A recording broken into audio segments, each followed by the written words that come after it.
Hello everybody, this is GeneralJannis, and today even more exciting news from the Warhammer community previewing some of the new army building rules. So in this very short video I will give you my takeaways for what I've figured out from this preview. So let's take a look. So looking at my main takeaways, the Warhammer community previewed the mastering your army for the 10th edition. So first you select the battle size, and this will be for the match play 1000 points, 2000 points, 3000 points.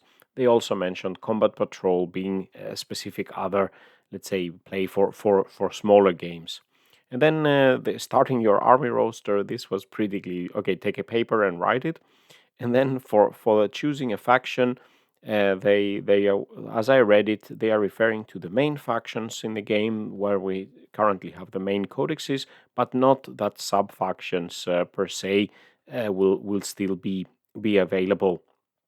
They also mentioned that when you select this faction, you have to stick to it.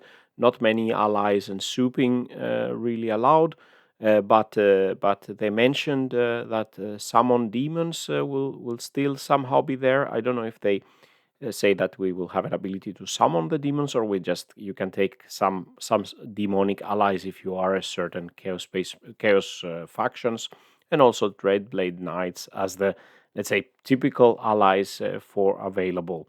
And then maybe the biggest change, the detachment rules. So for each faction, as I read it, you will be able to select from a few detachment types, and then if you, for example, have Death Guard, maybe you might have a couple of different detachment types.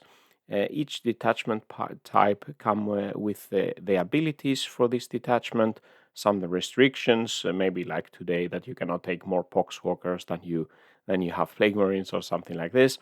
And then for each of these detachment rules, you have access to 6 stratagems and 4 enhancements.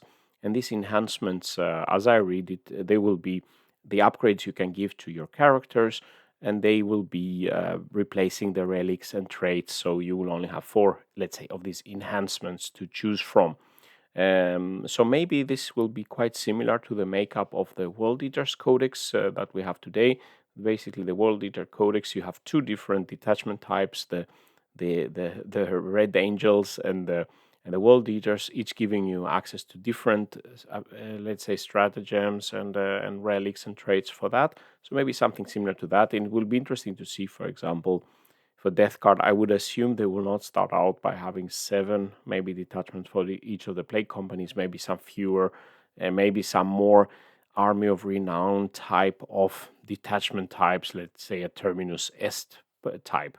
And it seems like for the bigger factions like Space Marines and Chaos Space Marines, then the legions themselves will not be part of these detachment rules. So you will not take an Ultramarines detachment or Blood Angels, but then you would be selecting various types, giving you some abilities over the other. This will be interesting to see if it takes away too much of the flavor for the different legions that are part of, let's say, the same codex, and also for the, let's say, smaller codexes with more mono, let's say, like Thousand Suns, Death Guard. How many of these, for example, I wouldn't assume they will have 9 cult type of things for the Thousand Suns. World Eaters, for example, only has 2 sub factions, so to say. And then finally, another, let's say, big difference: selecting the units. After you have your faction and the detachments, you have to select at least one character. It doesn't even say HQ. You have to take one character. There is max 1 of these epic heroes. There is max 3 of each data sheet. And there is you can take up to 6 of the battle line, which I would assume would be the troop types. And maybe you have some other restrictions depending on the detachment. You can select one of the characters as the warlord as the last step, and you can take maximum 3 enhancements for your characters, only 1 per type. So basically, these are the rules. Let me know in the comments what you think. But I think it will quite the detachment rules I've seen discussed saying about souping a lot of factions, but I don't think it's about that. It's some flavor of the main codexes as we have today, maybe similar to the World Eaters. So let me know your thoughts in the comments and what you think about it. And with these words, General Yannis signing out. Stay safe out there, and bye bye.